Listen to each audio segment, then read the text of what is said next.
Hello, guys! So, this is going to be an amazing episode. So, make sure you stay tuned just the whole episode because we have so much content. So, Kaya, what did we just do?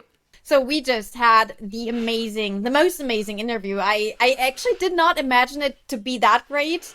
We just talked Mm-hmm. to Nick Thacker about writing in general, new technology, dictation, why we are authors, and let me just say, we feel absolutely inspired, empowered, and Yes, this is something we are connected. going to share with you. Connected, exactly, and so do make sure to connect with us because it's worth it.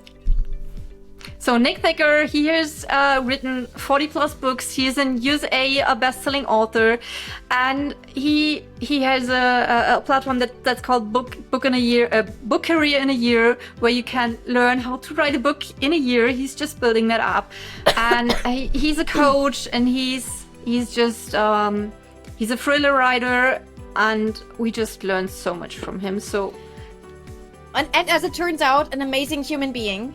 So yes, he is. He's really nice, make and we sure. definitely will do something like that again. And if you have any questions for Nick or for us, just comment below. And now let's dive into this interview. Have fun. Bye. Hello, everybody. This is such an amazing episode, and we've been looking forward to this for I don't know how long. And it's actually the third try. But in Germany, you say alle guten Dinge sind Third, drei. So all good. third time's the Is that charm, it? actually. There what? Yeah, that's something you say in English Third as time's- well, I think. Third Third time's the time's charm. the charm. Third time's the charm. So, and today, Freya and I, we have an amazing guest, which is Nick Thacker. Hello. Hello. And before that interview, we've asked Nick some questions, and one of them was, what is your favorite quote? And it was from Dan Pienaar. Pienaar? I don't know how to pronounce that actually. But it's, you have no idea how limitless it is to have no fear of what anyone else thinks of you. And Freya and I, we were just excited about this because, Freya, Yeah, well, because writing is something. I don't know. I guess it's facing your fears in various instances, I guess. And so the thought of losing all those fears and kind of letting loose and unchaining yourself, I guess. That's really, really interesting. So I think the first thing that we wanted to ask you is why that quote spoke to you and what you connect, or what do you mean when you, or why it resonated with you, I guess. No, I think that's. I think you nailed it. I mean, it's a quote that really captures the essence of what it means to put ourselves out there. I mean, not just writing, but we live in a world. I'm talking to you guys. I mean, I'm in Colorado in the United States. You're in Germany. Like, we have this very connected world now, and that's really cool and really good in a lot of ways. But it can give us a lot of anxiety too. You put ourselves out there publicly. We're putting something forward in our writing that is us, and there's some vulnerability there, right? And absolutely. if we aren't careful to protect ourselves, there's a lot of people out there that will stomp on that vulnerability. They'll take advantage of that. I happen to have been on the internet doing things and putting myself out there long before I started writing fiction.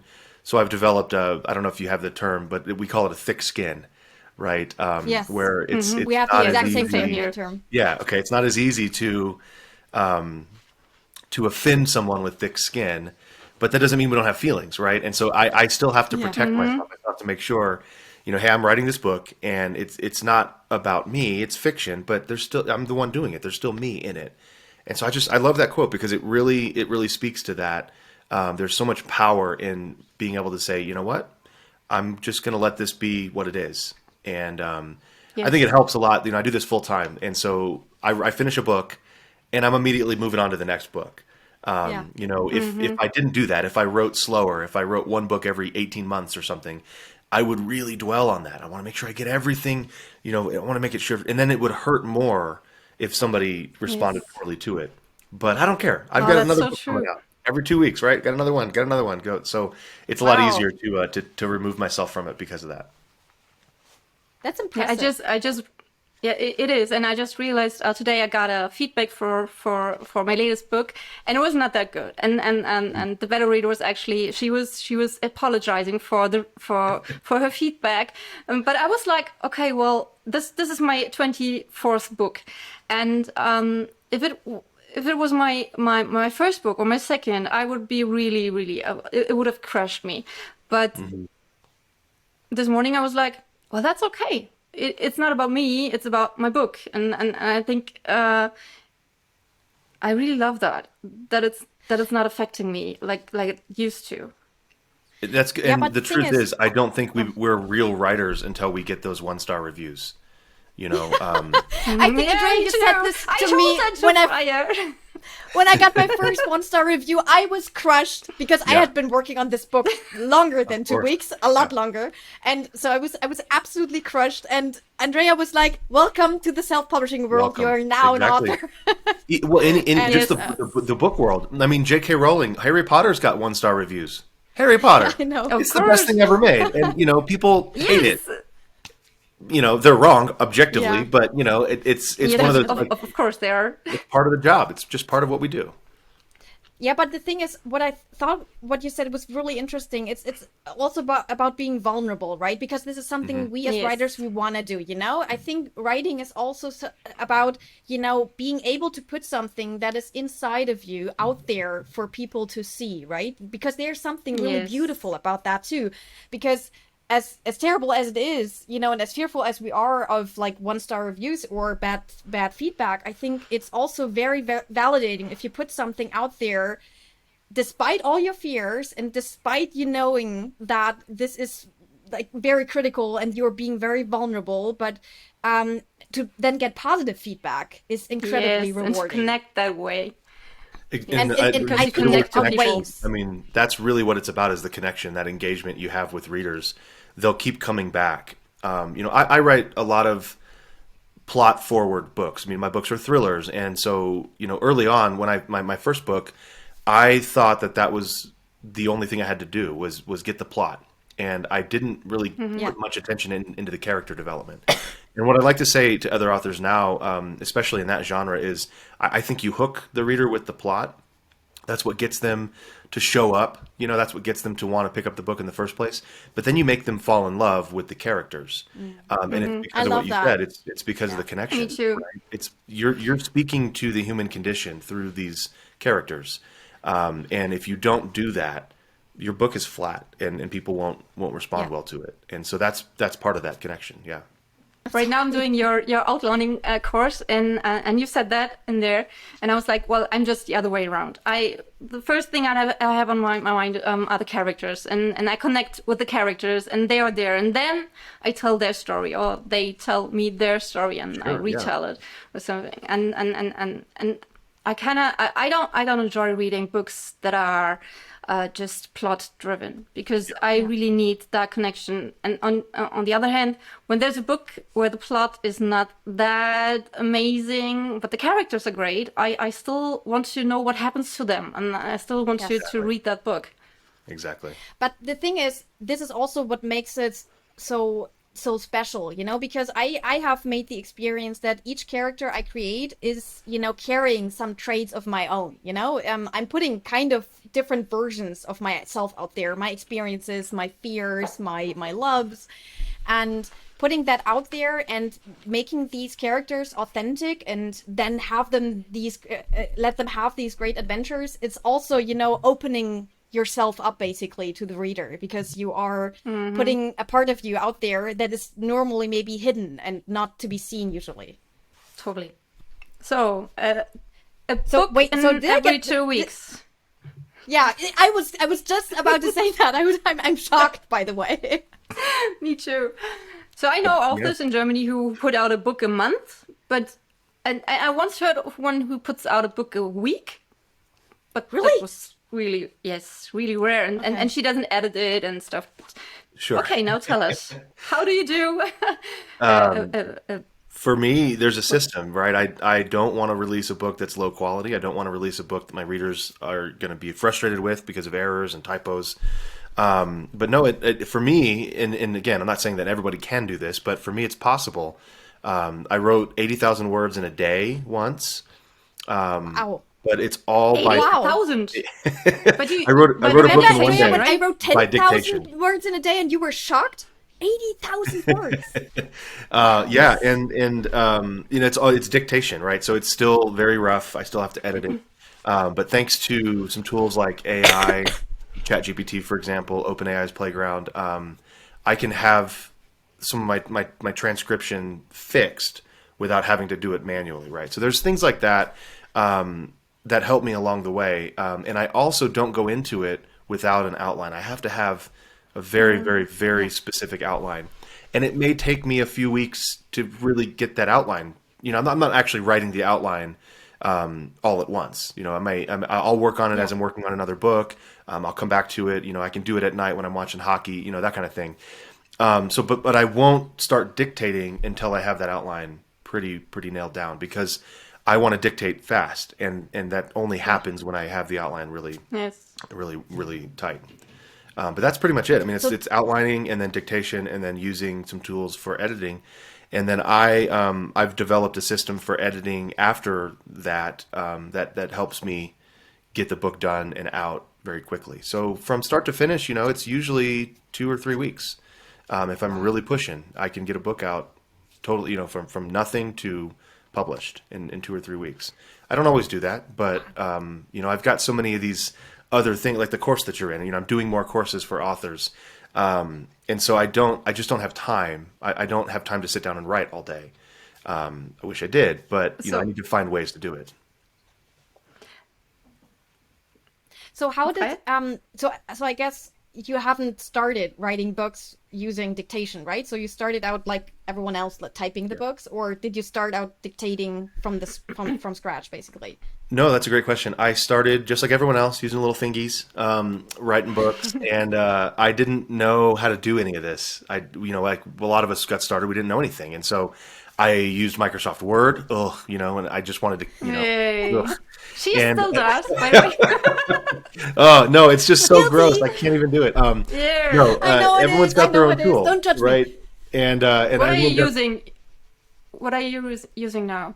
Scrivener? I'm using Scrivener, and Or I jumped from Word to me too. another one, and there were a few, but I finally found Scrivener, and that became Yeah. a solution that I really, really enjoyed. I need Yeah. to Yeah. enjoy the app that I'm in, or the work Yes, won't me get too. done.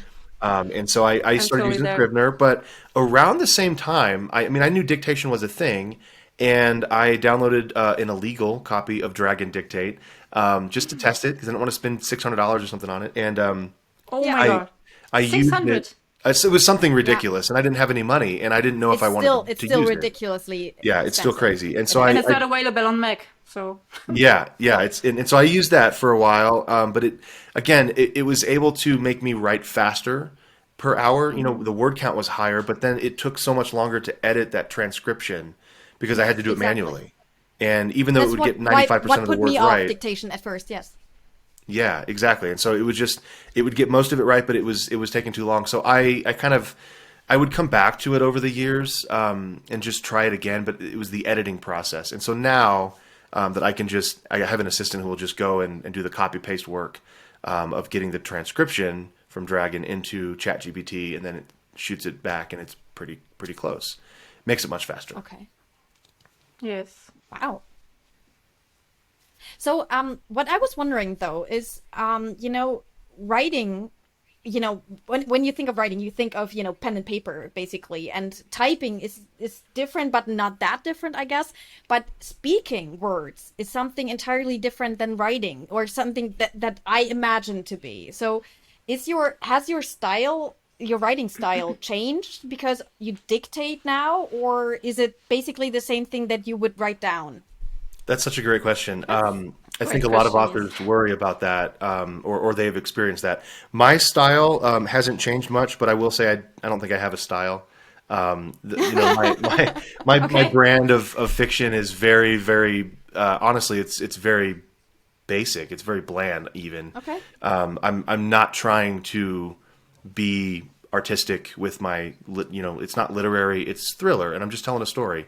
Yeah. I know that I certainly have a tone and a style and all that. I get that, but I've never really worked on that. I've never really tried to identify what that is and, be more flowery with my prose, because in my genre, that's not something that readers expect. That's not really what they want. Yeah, exactly. All that to say, you're totally right about there being a difference between writing, typing and speaking, and it's the only way I can do that without losing my mind is having that outline. But I had to start outlining in a different way, right? I don't want to get into the details, but it's not the same exact outline I would use if I had to type a book. It would look different. The outline might be a little bit looser. It might be a little bit more open-ended. Whereas with dictation, I'm pretty much writing the entire story in outline form, just individual sentences for a chapter. But because I'm talking so much faster, I feel like I have to have certain things already prepared so that my mind can my voice can keep up. Yes. I guess I don't know how to describe it, but yeah, it is different. But would you say, because it's a lot more like the old storytelling back at the fireplace, not fire, would you say it's more lively the way you dictate compared to writing? That's a good question. I don't know. I don't want it to be different. I want my writing to be. I don't want someone to know when they're picking up one of my books that I dictated it versus wrote it with my hands. I don't think that's the case. I think they read the same, but these days I'm doing so much dictation. I don't think you're going to read one of my books that I've written with my hands. I think they're all going to be dictated. So maybe it's a little different, but it's not going to be noticeable in the whole scheme of things, the whole body of work. And like I said, if I write a book, 2 weeks later, there's going to be another one. So I'm not invested too heavily in that one being, received super well. So I really do struggle with outlining because I'm a pantser. Yeah. I just have that big page of, the story develops in my head over weeks as well, sometimes over years. But then I just write down like 1,000 or 2,000 words that describe the story, but I don't put this into scenes, and I have a lot of stuff like maybe this happens, and maybe he does that, and maybe that's this person. So there are a lot of loose ends, and I feel like when I put that into this big outlining structure, it feels like just putting myself into boundaries I don't want to be in, and that keeps me from being as creative as I could be. I think there is a lot. Yeah. A lot there, and I can't argue with that. I know that there are authors like you who feel like they're put in, they're put in a box they don't want to be in when they have to outline. I don't know how to do the dictation thing any other way, but I do know that there are other ways. I do know that there are different sorts of outlines you could create. Basically, I would say with the best way to figure this thing out is to try to dictate an entire novel. See where you get stuck, and then go back and say, okay, well, if it's generally speaking, it's this plot point that happens, it's the middle of the book, or maybe it's a range of chapters that you just can't, you seem like I'm dictating the same thing over and over again, maybe, or whatever the problem is, and then go back to, for the next book, I should say, go back and before you dictate, write down what you're going to do in that section. It doesn't have to be a full outline, beginning, middle, end. It can just be, well, I just need to know what's going to happen in these 3 chapters because I always get stuck at the climax or the finale or whatever it is. And then just have that. And then dictate everything else the same way. What I should say this, too. When I outline, I used to say rarely, but I never end up writing, what's in the outline. It's close. I mean, generally it follows. Really, yes, it is. No, it's never. It's so, and it's funny. It's frustrating, honestly. Because it's like a psychological thing. It's like a block I have in my brain. I can't dictate without the outline, even though when the book is finished, it looks completely different than the outline. I've tried it before, and I said, well, it doesn't. Why do I have to have the outline, brain, if I'm not even going to follow the damn thing anyway? And so let me just do it without the outline. And then I was just stuck. I couldn't dictate anything. I couldn't write. I would just drive around with my microphone, like, oh, look, a squirrel.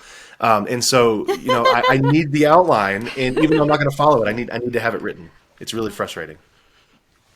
Well, I do I think kind what of you're outline. No, just this there's a actually really time. A little delay, yeah. There's a time get it, stuff with Riverside. what you're saying actually really speaks to me, because unlike Andrea, I very much plot. I'm a plotter. I have an entire plot for a book done, and scene by scene, like a movie script almost. And this is how I operate. So if I start to write, I need to know exactly what I write. But this very much slows me down, because the process is pretty long, and also I have this time issue. I'm a mom to 2 kids. I got a dog, a job, and stuff like that. And it sounds really seductive, to have a solution for that, to actually use the way I write and to create my novels, but to have a faster way of putting them out there, because this is something that is really bugging me, that I'm a very slow writer, I guess, because of my time issues, and because of just the technique I have. And so yeah, this is something that interests me very much, I guess. I think is that that's why exactly you why got I into did it. dictation? Oh yeah. Sorry, what was yeah. the question? Yeah, that was the question. So is that what brought you to dictation? It absolutely is. Yep. I like I've got 2 kids, 2 dogs. Got the day job stuff. I'm a writer now, but I remember what that was like, and I kept going back to dictation, wanting it to be the solution. Because I like to drive around, I like to go hike or whatever the thing is, but I always feel guilty, like I could be sitting at home working, I could be writing right now, and so I wanted there to be a way to just talk into a microphone and write a book. I mean, how attractive is that? That's such a cool idea. But the editing afterward always became the problem, or not having an outline, became a problem. So I finally just put it together. It took me 10 years, but I finally said, what if I just did this type of outline and then edit it using some AI tools afterward and get a good transcription out of this? And it was a breakthrough. It was really a game changer for me, because now I can write in the gaps. I finish it. Yeah, well, let me know. I'll I'm get so you in there. done. Don't worry about it. I think it's a good course, because the world needs more books, and we're not competing with each other. If people like to read me, they'll like to read your books, and there's no reason to hide this stuff. I think the world needs more books, and this is a big block for a lot of authors, is they don't know how to get their books out faster, or at all. Maybe they only have they have this really busy job, and then when they're done at the end of the day, they want to go home to their family and have a life, and that's honorable. There's nothing wrong with that. So the only time they can write is during their commute to work, 15, 20 minutes to work or whatever, which of course you can't really do. quote You you on shouldn't. that. Yeah, you shouldn't write By like the this way. in the commute if you're driving, right? But dictation is the way to do that. It's pretty hard, right? So I think it's a really powerful way of opening up new. I call it writing in the gaps. So if I'm driving to Walmart or whatever, 15 minutes away, I'm dictating. That's a chapter, and I don't even think about it. I just get in the car and I go, and then I come back home. 15 minutes later, another chapter, and I've written entire books that way, where I haven't done any work on the book during the workday. It's all been writing, going out of town or whatever, and I'm driving, and all of a sudden there's a book done. And it's been 3 weeks, but it's like I never wrote for more than 15 minutes at a time. I love that, because I have my best ideas when I walk my dog. I listen to music, and then I have these amazing ideas, and I want to put them down right away, and I take notes. But then you have the note, you have to do something with that. So there's this entire struggle. And to think that I could have these thoughts immediately transported into written word is amazing. I love that idea. But here's a question. What do you use to record this and to dictate? Because I found that the best thing for doing this when I'm walking is using the earpods. Actually, that's the cable headphones from Apple with the iPhone, and just the normal speech to text stuff from built-in, Apple, yeah. but the built-in one, is, yeah, but it's not I perfect. It's not perfect, but none of them are perfect. But if I'm using my iPhone, it's my camera right now. But I use my iPhone for or I use an app called Voice Record Pro on the iPhone. The Pro version unlocks some settings that you can change. You don't need it, but it allows you to change which microphone. I found that the front microphone, there's three microphones, right? And I discovered all this stuff when I was trying to dictate. There's an didn't know that. Omni I didn't know microphone, that. there's a back microphone, and there's a front microphone on most of the newer iPhones. And so the front one I found is usually the clearest, and that's going to pick up the transcription better. I have two of these. I don't know why I have two, but I have two. I don't use them, but they work really well. I just have a better solution I'll talk about in a second. But this is just a microphone that plugs into the bottom of the iPhone. It's not Bluetooth, which is great because I hate Bluetooth. Yes. I tried the AirPods Pro too, but they were just as awful as the AirPods without the Pro. So Right. So it makes it a little tricky. But then with Voice Record Pro, obviously that's not transcribing anything. So I then take it and dump it into Dragon because Dragon Dictate has a transcription option. OpenAI from the guys behind ChatGPT, their Playground has a transcription feature now as well. You can upload an MP3 file and it transcribes the audio. And there's Descript. Did you try that? Descript is great. The problem with like Otter and Descript and like Google Docs, Google, Microsoft, they have a version of transcription that is very accurate, but it doesn't pick up the punctuation. So it tries to do its own punctuation and it's always wrong. But if I say open quote, where are you going Oh my tonight? God. Question mark, close quote, she said, period. I want all those things, all those punctuation, to be where they are. And Descript will just say the word open quote, and that's not helpful. Really? But you could just search and You can, sure, but it's not as clean. Especially when it tries to put in page breaks, line breaks, periods, things like that. It's because it's made for transcriptions of like podcasts, right, like this, and so it tends to be a little more weighted toward trying to make a transcription look good rather than be exactly what you spoke into it. But these tools are changing all the time. Every time I open Descript, it asks me to download the new version. So they might be listening, and they might actually fix that and do something different Yes, later. But we just have to tag them.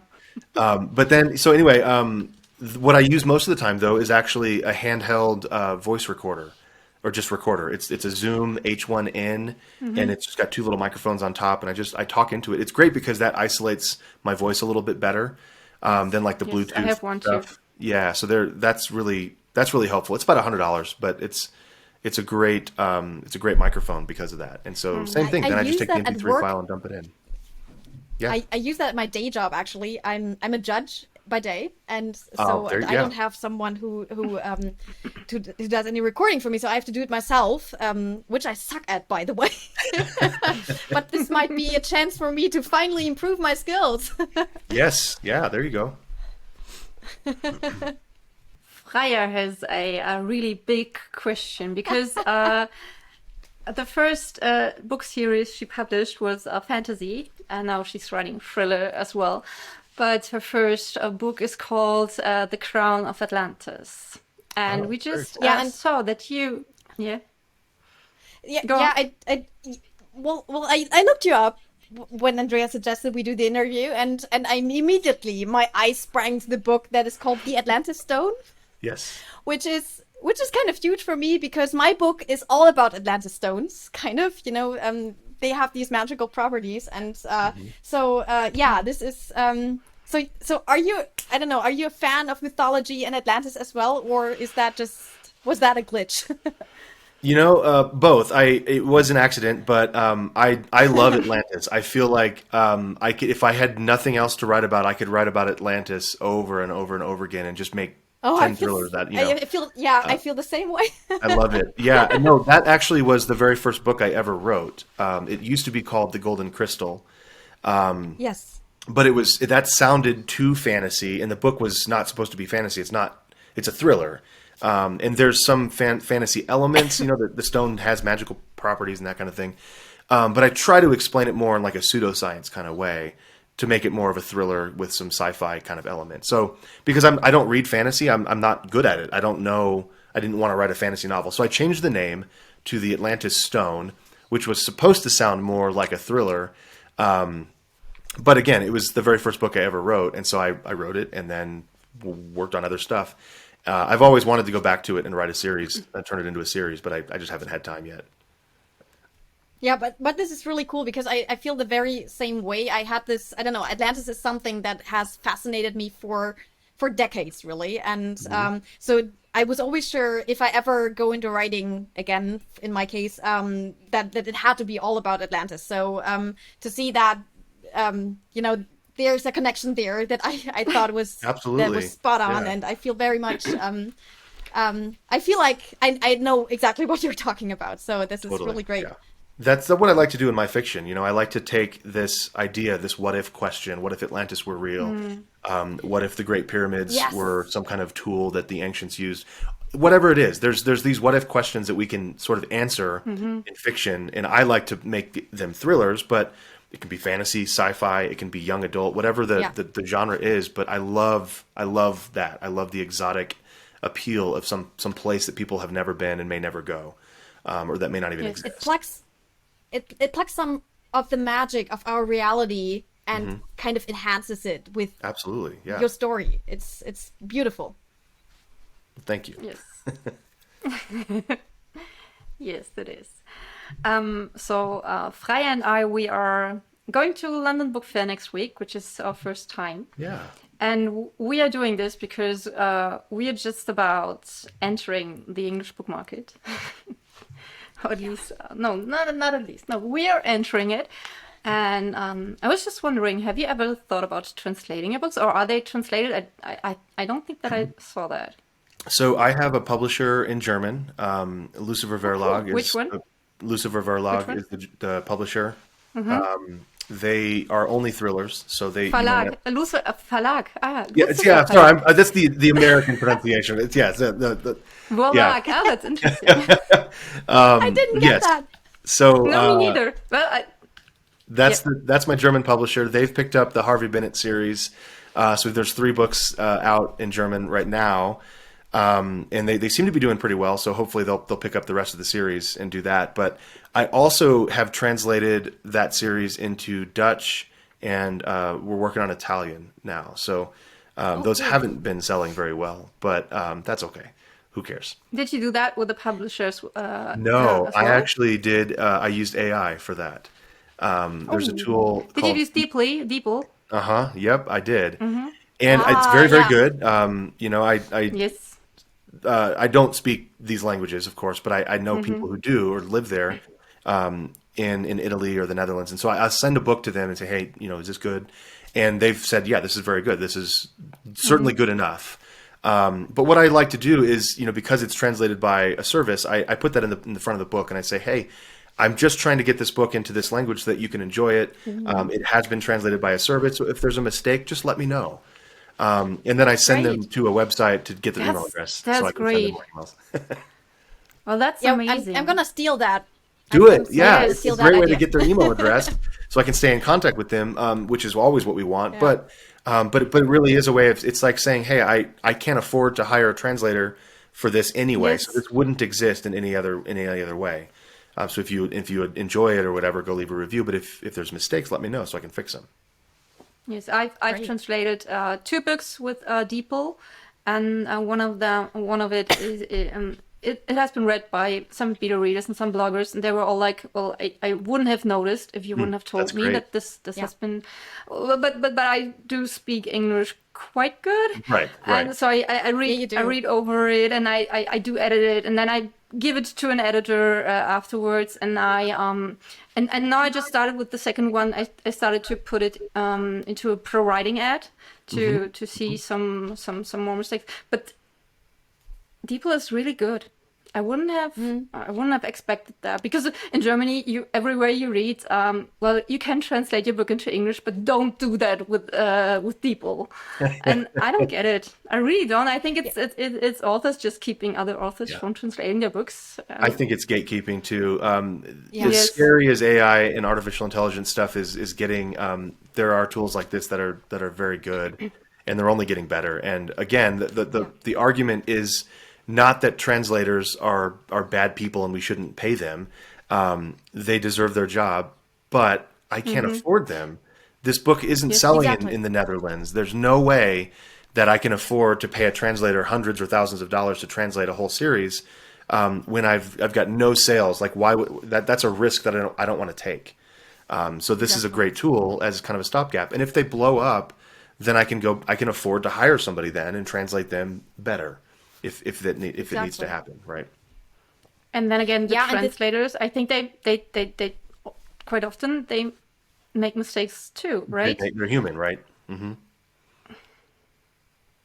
Yeah, and I think well, the thing is, we kind of got into DeepL because my brothers are an attorney and they use DeepL to translate legal documents, so the translation has to be really good. So this is how we actually got the idea. And the thing is, I think especially if you have people who either know the language or you know the language yourself, and then you can make like modifications to the text, I think the results are actually really extraordinary. I was blown away by them, and it's actually really amazing. And I think this is one of those things where you can, use these new tools that are all of the sudden available to us through AI and stuff, and really make something great out of it. And I think this is another opportunity to connect with people all around the world, because this is what it's all about, like we said at the beginning.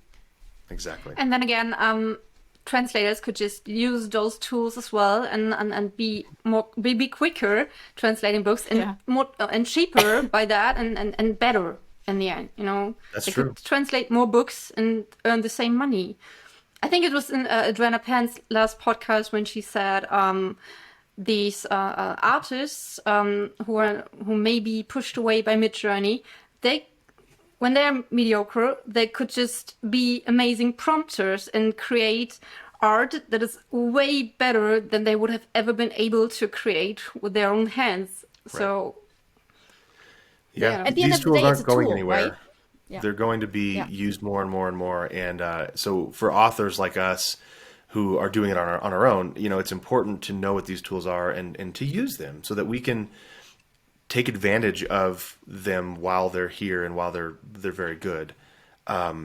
If we don't, they're not going to go away. Like, we can't ignore them anymore. No.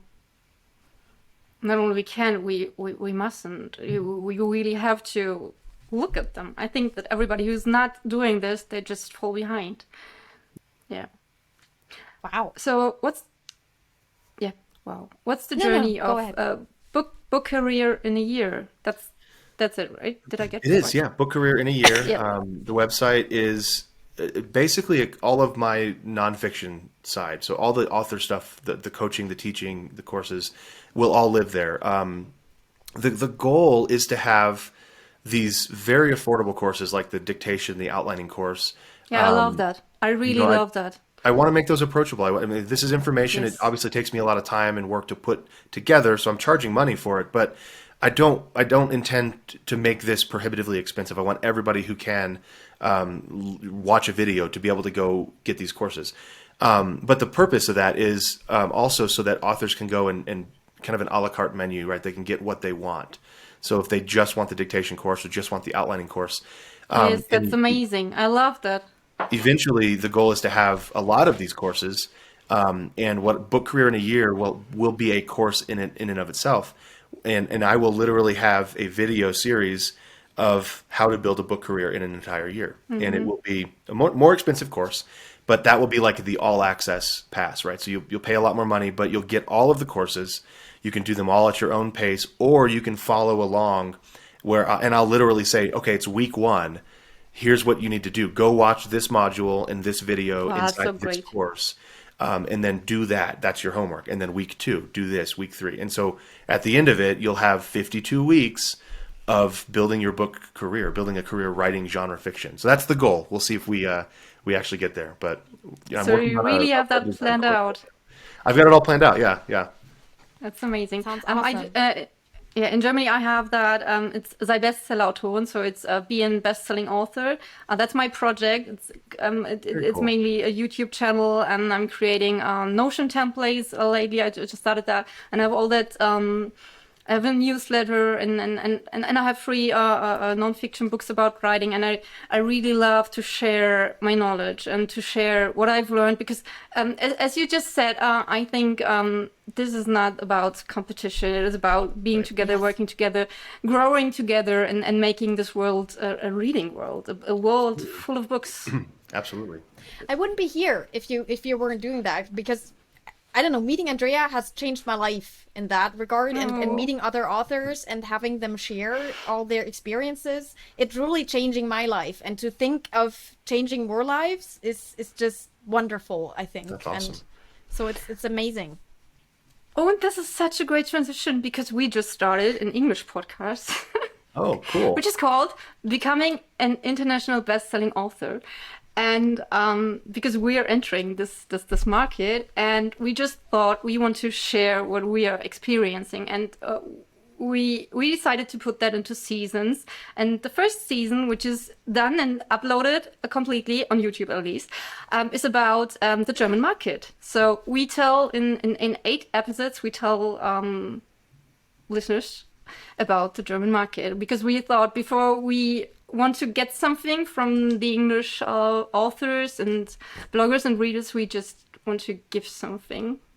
I'm gonna listen to that. I'll watch that, because that's absolutely, this is something that needs to exist, right? Like the book world, at least for indie authors, for self-published guys like us, it seems to be very English first and then pushing outward. Yeah. Right, because of Amazon, because of companies that were born in the United States or the UK, it just tended to be English focused. Obviously, there's a big market, and that's all true. But as you well know, it's not the only market that is full of book readers, and so it's been very challenging for a lot of us who only speak English, or only we're only living in America or the UK or Australia or Canada, one of these places, to figure out how do you guys read books in Germany, or where do you go to get a book in Italy? Yeah. We don't know that, and that's not something you can just Google. And so I love that you're doing that, because you started in Germany, and then now you're thinking about going wide into English and other languages. So that's a really cool project, and I definitely need to listen to that. And when you have any questions, just ask us, and we'll get to them. Yeah, for sure. And we are occasionally even funny sometimes. And we teach you a little bit of German. And we are really funny, because we created this one where we have just in every episode you learn a German word. And cool. one of them is a Dackel. And we just thought maybe you'd like to say that word for us. A Dackel. Dackel. You know what that is? My dog, by the way. No. It's a Dachshund. It's the breed of a dog. Yeah, it's a Dachshund. Okay. You know that? Or Dachshund, or Tackle. What? Tackle? I don't know, but I think you can pronounce it very different ways, I guess. Well, my favorite German word is, and I'm gonna mispronounce it, because I'm from Texas and we don't know how to do anything right down there. But my favorite German word is Schadenfreude. Schadenfreude. Oh, that's pretty. Schadenfreude. Is that right? Am I close? Yeah, yes. Correct me if I'm wrong. That's when you take joy in other people's suffering. Yes, that's actually not only a German word; it's a German thing. It's a German thing, and I just love. I have a friend who was he's actually from Vienna, and so he spoke German all his life, and now he lives here in Colorado or Hawaii now, actually. But anyway, he's my German guy, and so I'm always asking him about these things, and I'm like, why are you guys always yelling? Why are Germans always angry? And he's like, we're not angry all the time. But I just love it. I think it's an amazing word, because you have words for everything. That all these feelings and emotions, there's a word for it, and I just love that. So it's just the last one is just Buchpreisbindungsgesetz. Not even try that. No, but maybe you will someday. But it's just German. It's just yeah. It's an interesting language, and we're really happy that we don't have to learn that. Yeah, exactly. Yeah. English is so much friendlier, I guess. You know, you don't have Schadenfreude. You are happy for others. When they Not always. I don't think. I mean, you definitely get. The reason I like that word is because I secretly kind of feel that for a lot of times. Oh, are you having a bad day, person I don't like? Oh, I'm so sorry. You know, maybe sorry you got some about German that. heritage. Yeah. You know? Yes, German maybe. Oh, I do. ancestry, Yeah, I'm very maybe? much. Yeah, I'm definitely German. Yeah, see, My there you teeth go. are all English, but this is all German and Viking, really. But did you know that the German book market is or the reading market is just as big as the American one? I didn't know that. I knew it was. So we big. have as many Wow. readers as you do. Which Yours are all says smarter, a lot about though. They might not like my books. the Germans are smarter. No. Yeah, the Germans are definitely smarter No. than Americans. No, we're not. We Yes. just have that huge history of writers. Just But Yeah. have no we choice. love American books. We really Yes. do. Absolutely. Yeah. especially the non-fiction ones, because non-fiction books in German, they are just Boring. the people tend to want to put themselves into the books and tell the world how great they are and how Interesting. complicated they can express things. And I think Americans don't do that. They just do the opposite. They want people to understand, and that's not what Germans do. Interesting. Yeah, I didn't know that. Especially So- lawyers. German lawyers are not trustworthy, No. and they make up big Then words, she- which is why they are so long. Which basically means you cannot trust Freier. Yeah, That's what you said. yeah. It's, I have one question, last question about author the email. Is that still a thing? It is still a You- thing. that's- Yeah. It is still because I'm registered, but I haven't started using it because I use MailerLite, and I'm still a little drawing back because I'm a little scared.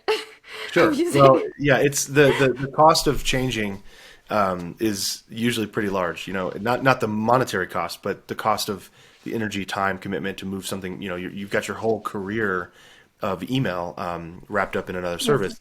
And MailerLite is good. There's nothing wrong with MailerLite at all. Well, they did have an issue a few years back with But their the servers. but- delivery rate is a thing. I hate Delivery, that. yeah. So author email is just as good, if not better, than any of those services because we don't have to worry about internet marketers, spammers, people Yes. trying to send crap emails because we're only authors. It's only for authors, and so we will kick people out if they're not an author. If they're not if they've never written a book before. That's not what we mean. But people who are trying to just go sell candles or something. That's not what author email is for. Nothing wrong with the candles, I guess. But because of that, and we've sent somewhere like 30 million emails over the course of 8 years now. We've built this reputation with our delivery servers, and so we're just as good. So what's your average delivery rate? Well, so the delivery rate needs to be 100%. And that's what we maintain. That's the open rate. The open rate is probably what you're talking about. Here's the thing about open rates. That is so ours is again just as good as everyone else, but that's such a broad range because every author's different. Unlike other services, MailChimp, MailerLite, we don't send your email through our own server, basically our own email address. So like if you send an email like MailChimp, for example, if you open up the email header, all that nerd stuff, it will tell you where it actually got sent through, all the little pipes. Okay. And what happens is your email, even though it might be from nick@nickthacker.com, when you send it, they're actually just going to send the mail from like MailChimp and then a big number at MailChimp.com because they can maintain that delivery server on their own. We don't do that. We actually verify your email address. We'll send you a link from both of our delivery servers. We have 2 right now, but we're always building new ones and setting those up and getting those built so that when your email gets sent, it's actually sent from your email address. like actually sent from your email address.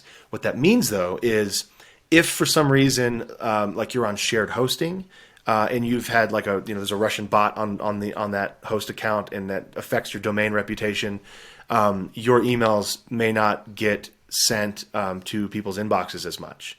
Or if your Gmail, which is hilarious, if you use an @Gmail address, Gmail hates those, and they always put them in promotional tab or whatever. It's really weird. I don't know why Gmail does it. But so what we tell authors is use your own domain. That's probably the safest thing, the best way to do it. And most authors will never have a problem with deliverability, reputation, all that stuff with their own domain anyway. And so then we can talk about open rates, right? Because that's something to understand about our service is it's all yours. We're not sending it through our own email address. We're sending it through yours. And so that's not like other services. A little more technical, but we think it's better because it's up to every author to maintain that reputation anyway. And so the other part of this is open rate is actually not a measurable, it's not a reliable measure. I know. Right? Because there's not really one way to measure how people open emails. Exactly. And so we just don't know. Usually, though, if I like my mailing list, I've got a generally speaking 25 to 35% open rate every time I send an email, which sounds great. It's usually higher than that because it's usually underreported. People may just read the context stuff without actually technically opening it. You can use a metric like open reach, which is just a percentage of open rate over time. And that's a helpful one to do because that will get a better idea of different people opening your emails over time. But anyway, the point is I don't use open rate to run my business at all. I don't care about it.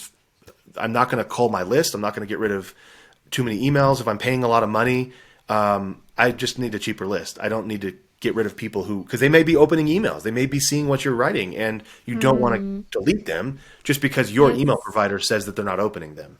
So I always tell authors that if you're getting to the point you're paying $325 a month at MailChimp like I was, you don't need to cull your list. You don't need to cut people out of your list. You need a cheaper list. So go use author email. It's $10 a month. Yes. What about GDPR? Well, so that's another issue as well.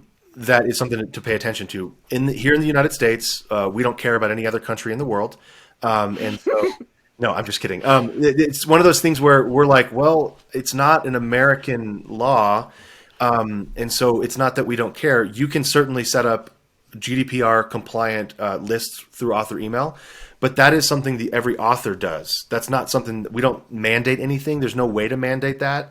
You can have the checkbox next to the sign up to make sure you terms of service, privacy policy, all that stuff. But that's all something the author would set up on their own. In addition, my personal thoughts on GDPR, I haven't seen, and you'd be the person to ask for it. Like, I don't know that there's been enough case law or precedent for her to test. To be able to determine if this weird gray area of laws is actually something that's defensible and certainly punishable, right? I just don't know. Freya? I actually don't. I don't know either, which actually probably means that there aren't that many cases. This is like something, that maybe an issue in the future or maybe not. But it's something that maybe been talked about more than it's actually an issue. I think that is the case as of today. I don't know how this gonna be in a year or something, but I don't know any cases either. So this is telling something in itself, I guess. Yeah, it doesn't seem. I mean, I've been trying to follow it, and it just doesn't seem like there's enough, at least publicly available case results that lead me to say, well, we have to do this, or we can't do this.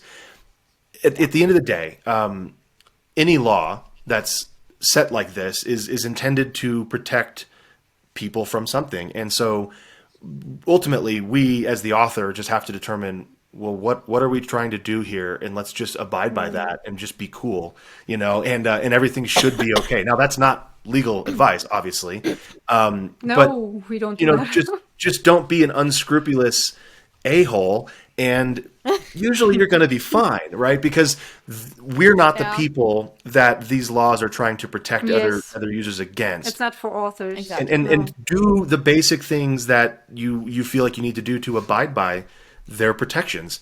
The problem with GDPR specifically, at least last I checked, was this, and I say gray area because they want you, the law, I should say, wants us to maintain a database of the users using a service, so that we can turn that over to the user and say, this is how you used our service. This is all the information we have. We want to make sure that this is the data we have that we've collected. But then, and then be able to prove that. So even if a user left the service, we can be able to prove in a court that, hey, this is our database. This shows when they left. The problem is they also want the user to be able to say, I want you to delete all my data. And then we have no record of that user anymore. And so if something comes up, we can't. Exactly. So Yeah. both of these things are trying to be true at the same time, and I just don't think they can be. And so that's specifically the area I'd like to see tried in court, because that would give us some case precedent then of like, well, how is this actually being handled practically by companies? If you want me to delete your information, I got to delete it totally. But then I can't prove to you that I deleted it because your information's not here. I can't find you in my system because I deleted it. Yes, that sounds. In Germany, we have a saying, where there's no claimant, there's no judge. So, first of all, for it to come to that, you would have to have someone who has some kind of violation to report and needs to seek damages of any sort. So you have to have some kind of damage report, I guess, that makes them go to court. And then you have a first case. And I think this is something that is probably missing, because what kind of damage can you do by sending someone an email he doesn't want to receive? So I think just, using common sense here should, make you sleep lighter at night, I guess. It's not, I don't know, it's not something that I would worry about too much. That's good to know. Okay. That's good to know. Yes. So, I think we're almost at the end. Or do we have some questions left, Freya? How do we? I don't know. Well, I do have. I always have to. I have to find the questions. But have you another one, or have you? Do you have one, Nick? For us? Yes. No, I want to know more about the German market, but I'm going to go listen to your YouTube podcast, because We'll that send sounds you a like link that's right way to do after. it. Yeah, absolutely.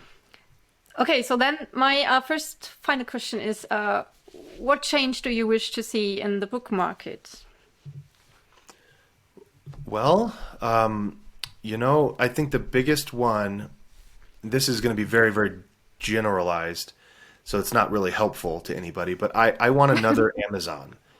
I want another company to be as big as Amazon, as powerful as Amazon, that's not Amazon. Just because the competition needs to be there. We need to that's how capitalism is supposed to work. Yes, it is. Right? It's supposed to be that way, and it's not really It's that way. supposed to be that. It's not that way. It's Yeah, more so of- I want to see, Amazon doesn't seem to care at all about authors or customers. It just cares about profit. And you can't fault it for that. It's a business. That's its job. But it just feels a little precarious, because everything that changes seems to get more and more authors. It seems to hurt more and more authors. I would just love, I know Kobo is just announced that they're coming to the US and UK with Kobo Plus, which is also a subscription service. So I'm hoping a lot of readers will go over there and start buying books from them. We just need someone to finally sit up and understand how to sell books the same way Amazon did early on. That would be a huge, huge, huge change. That's Well, a we great do have, answer, actually. Yes, it is. We do have Tolino in Germany, which is I think bigger than Kobo, at least here. Okay, And they yeah. too have a subscription, but over and over I try to get into the white market and to publish my ebooks there, but it's just not working. It's just so difficult, and I think this is part of this is problem part of the German market, because we still have a problem with self-publishing here. So maybe this is just going to change here, but the basics are there. So there are good other e-readers than the Kindle, and you can read with your phone right now. So it should be. But I love that picture of having one or more Amazons here. Yeah. Because And I said that just would one, really- but I mean, it could be any number, but it just needs to be Yes. something else. There needs to be something else that's really pushing hard to compete with Amazon. And I think publishing companies tried it, but they, again, didn't understand how to really sell books to readers. They were good at selling, printing on dead trees. And selling those and protecting that whenever. So the ebooks that they would release were, $14.99 or $16.99 when the paperback was $11.99 because they're trying to protect that product. Yes. So that didn't work. And then Amazon, of course, an agency, the DOJ, all that stuff over here in America happened. Whatever. The point is, it's been tried, collusion, all that stuff happened, and it failed. And so we need another company or companies to really say, hey, we're actually really good at selling ebooks. And we're big, and we're going to do it, and give Amazon some real competition. That'd be awesome. I would love it. Yes. Yeah, especially if it's more author friendly, when there's really an incentive there for authors not to go to Amazon like it is here when with fiction books, you it's like a no-brainer. You go to KDP. Yeah. And but it feels like you are entering this dependency where some huge company is basically holding your fate as an author in their hands, which is not a good feeling, especially as an indie author, because we are independent and we are liking that we are independent. Yes, Right. and that's why we became that in the first place, right? Yeah. So, well, that's amazing. Okay, a second final question is, which book is high on your reading list, and why haven't you started reading it yet? Why haven't I started reading it yet? Yes. Oh man, that's a good question. Let me think for a second. I have a huge reading list, and me too. it usually doesn't get smaller, does it? We just add more No, things it to only it. gets bigger. I'm trying to think of one that I usually do a good job starting books. The problem I'm having most of the time is that I need to stop reading books that I'm not liking. But I can't. Yeah. I feel like I owe it to the author because I know the author personally a lot of times. Yes. And I always like think, well, it could get better. that's Maybe it literally gets better. I'm 85% through with the book that I just don't like, and I didn't like it at any point. But the author is a I'm so very with close you. friend of mine, and I'm like, no. I need to know. I need to know if it's gonna get. It's not gonna get good. It's 85% into it. If it's not good by now, the book I shouldn't say is bad. It's a great book. It's just not my style. I don't like it. And I'll tell him that. That's the thing. That's the best part about having these guys as friends. I'll be like, hey, I didn't like your book, and he'll just say, well, I made $500,000 last month, so I don't care. And I'll say, that's great. Yeah, Money. I that's love just that. building the I love circle that. to the quotation. But He's so doing what is just fine. the book? You're So reading it's to- actually what is it called? Something War. It's by Jonathan Brazy and J.N. Chaney.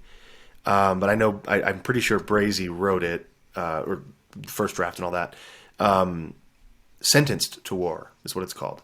And it is military sci-fi. It's a Space Marines kind of book. And that's just not really my genre. But I know Brazy. He's a good, really, really close friend of mine, lives here in town. I see him, once a month, it seems like, at a brewery or something. So we're little best friends, right? And when I finish it, I'll tell him. I'll be like, hey, I didn't like it. But here's why. It's very, very well written. It's all military lingo. It's all like, this is how, Marines would actually operate. That doesn't excite me. That's not something I'm super interested in, right? I wanted it to be more of like, who cares about the military stuff and the formations they're using? Just go kill aliens, And it's less of that and more of the military stuff. Anyway, yeah, it'd be like that too. yeah, it's me very, too. very good. I If resonate. you do like the Space Marine genre, it's probably the best one. It's really, really good, fantastic, but not my cup of tea, as we say. No. Great. Great. So I feel really good. You know that? Yes, me Actually, too. This talk was. I don't know. I have so many thoughts in my head that I need to process, and so many ideas, and this is amazing. I love this. This is Well, what we'll do it connection again. is, We'll do it again and sometime. yes, we'd love to. would love We to. really do. Yeah. So- Okay. Where do So- people find you? You can find me online. Google me. There's nobody else with my. Well, there is one guy who's named Nick Thacker. The poor guy. He's a dentist in California, and I buried him. He's like page 3 of Google, so poor guy. Find me online, nickthacker.com, and then that's where you can find everything, including my fiction. If you're interested in the nonfiction side, that's all at bookcareerinayear.com. Great. Great. That's a great Thank you name, by the way. I so love that. Yes. Thank you. Is it your real name? It is, probably. Which one? Is it your real name? Bookcareerinayear.com? That's not my real name. No, I'm just kidding. No, Nick I Thacker figured. is my real name. Yeah. Yeah. No, I never had a pen name. Yeah, I always did. I thought if I ever wrote romance, I would use my middle name, so it would be Nick Ryan. I think that's kind of cool. It sounds like Nicholas Sparks or something Nick like Ryan. that, but I don't really. Yeah. I'm the last person who should be writing romance. That's my wife. Is your wife writing as well? No, she's not. She No. doesn't even read my books. No, my husband, my guy, my man, we're not married. Okay. Yeah. He doesn't read my books either. It's funny too. Her She does, reads other actually. books. She loves other books. She's like, "Well, what should I read next?" And I'm like, I have like a bunch of books here. Just pick one. pick one. Yes. I feel really lucky right now because every time I write something, I actually read it out loud to my husband, and he sits there and listens, that's cool. and usually loves it. "You have a good kind of- husband." Yes, I she know. does. I lucked wife out. would I Kill definitely herself did. if I did that. I might just say when I have recorded the next book, the ones which is in editing right now, he will listen to it when I record it as an audiobook. Let's see Oh, cool. Yeah. if that happens because it's a great story. I Okay. also, Yep. I guess kind of an aside, but I am using AI for my audiobooks as well. Oh, I'm getting in a lot of trouble on Twitter for that, but I don't care because it's good. so you use other AI generated voices or your own? Have you Both. put your Currently, I'm working with a company. I can't talk about it just yet, but or what the company is, but it's very, very good. And they made a vocal clone of my voice, and so I can just use that, and it's really, really good. It sounds perfect to me. Okay, we So really when you need to are do able a to follow up talk on that. yes when you're when you Wow. I can play it. I mean, I talk can about show it, you- we'll talk about it. I can play it if you want to hear it. I don't know if it'll Yes. come through, but But you could Yeah, let me you find could send them. yeah, we'll play a little bit. I've got it. It should be right here. Hold on. Because recording audiobooks also takes a lot of time and it's exhausting. Not It's anymore. fun. But I love it. It is, I- so that's I- the thing. I've done it myself. I mean, I've recorded in the microphone before. I don't feel like I have a great voice for it, so it was not something I felt I needed to do. But it was just, I didn't enjoy it. I didn't like sitting down. I already read the book, right? I don't want to read it again. I wrote this stupid thing. Yeah, here's one. Let me pull up. I'll see if you can hear this first of all. Chapter 2. October 11th, 1809. Griner's stand was less than a half mile away, and for the first time since Lucius had left, he could see it with his own eyes. No more speculation, no more running through the details in his mind's eye. He could see it. That is AI generated. It's all What I the got. fuck? Yeah, it's all. Okay. So this is probably where we're better. going, right? This is where we're going. It's all the SAG-AFTRA is a guild, the Screen Actors Guild, and the voice actors are part of that guild, and they all hate me. They're all very upset that I'm doing this. They think that I'm taking their jobs away, and they're fighting me on Twitter. And if you know me, I hate bullies. I hate bullies. I will bully the bullies. I try to be. I mean, I think I'm a kind person, and I love. I want to spread the love and joy, but like when you bully somebody, I will bully you hard because I'm a troll and I will do it really well. And so I've been bullying these people who are bullying authors that don't have a platform. You know, they're bullying Yes. authors and saying, don't Yes. ever use AI, and they're making fun of them and they're sending DMs and stuff. And that really pisses me off. And so I got in a Yes. little bit of a Twitter scuffle about a year ago, and it's still kind of going on. But the point is, you know, I have a platform, and I'm not famous, but people read my stuff, and I'm doing well. Your ChatGPT knows you. It doesn't know us, but it knows you. That's true. It does. I was surprised that You it knew me. checked? I was like, okay, that's weird. Mid-Journey also, I asked it to produce Nick Thacker writing at the beach, and it like looks like me. I was like, oh, that's kind of cool. Wow. The fingers are weird, of course, and the face is kind of smashed, but it looks like me. And anyway, but the point is, like, I have a little bit of a platform now, and I'm going to use that platform to make sure people are not being bullied, right? And specifically, and like, I'm That's not going to amazing. fight. Generally speaking, Yeah, I love I don't that. have time, but but authors, like, if you're getting bullied, tell me, because I'll go bully the people bullying you. I'll beat them up. I've got big muscles, right? So I'd be your big brother. right. No, that's Yeah, that's I just neither love- here nor there. That's a whole different point. But the fact of the matter is, this AI stuff is only getting better, and we can ignore it if we want. But ultimately, this is going to be something that helps us edge out. And it's not a competition, but some authors will not succeed if they decide to ignore this because they're going to get left behind. So I just, good or bad, it doesn't matter. It's here. It's going to stay. It's only getting better.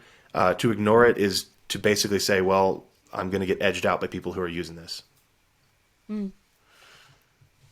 Absolutely agree Amazing. on that. And I actually love Yes. that you are, kind of standing up for people who write and to have stories to get them out there, because this is what we're all about. And this is why we are here. And Yeah. it's a beautiful thing. And it's not something anyone should be scared of. Right, and that was really what the fight was. People were attacking other authors I knew, and eventually me when I turned my attention to them, because they're arguing that I am taking their jobs away. And my argument to them is, first of all, I don't know you shit. Go write your own damn book and narrate it if you want. I get to do with it what I want. But more importantly, these are books that probably would never have been produced in audio format anyway. They don't make enough money for me. So why would I invest all that in a narrator when I don't know that readers are going to buy it? I don't know that I'm going to make that money back. So I'll use something much more affordable to me, like AI, in order to produce these, because then I can not only make money from it, I can profit from it, but I can charge less. The reader gets a product that's less expensive. That's the point, right? You can charge less, and you can, And you can take a job away that wasn't there in the first place. So if That's you it, exactly. hadn't ever had the plan of making an audiobook, Exactly. then there's no And that's job what I that told is him. falling I was like, hey, away. I'm not taking your job away. You didn't have one to begin with. I was never going to hire you. And you're a jerk. I'm then not going to hire you now. No. and then again, the world is changing. It's always been changing. And jobs have always been fallen for other jobs. So it's just a development. Yeah. It's just the world's moving and growing. That's right. So I guess It's been an That's it? absolute pleasure. it's It has. Thank you. Yeah, this has been fun. I love talking about this stuff. I hope we get to do it again sometime. This has been Yes, very, me too. what do we say in America? It's been real. It's been real. And then we go like this. Yes, It's been real. yes. Yeah, that's us. What do we We're think? real. Schadenfreude. Schadenfreude. It's probably a word. No, it's only Freude. Only Freude, which is joy. Only So, Freude, Freude. And friendship. Freundschaft. That's So thank you so much for coming and for sharing all of your amazing thoughts. And you have definitely given us a lot. I feel like I'm a step further, Yes, because I I got feel these ideas inspired. in my head. Oh, Yes. good. Yeah, me Yeah. too. No, I definitely So feel. thank you so I very love much. talking about this stuff. This is what I do. So we'll do it again sometime. Thanks for having me. yes. Good to meet you. Thanks for being here. Bye. So you take care. Yes, you take care. And if you have any questions for us out there, people, just comment below. And we see you next time. Bye.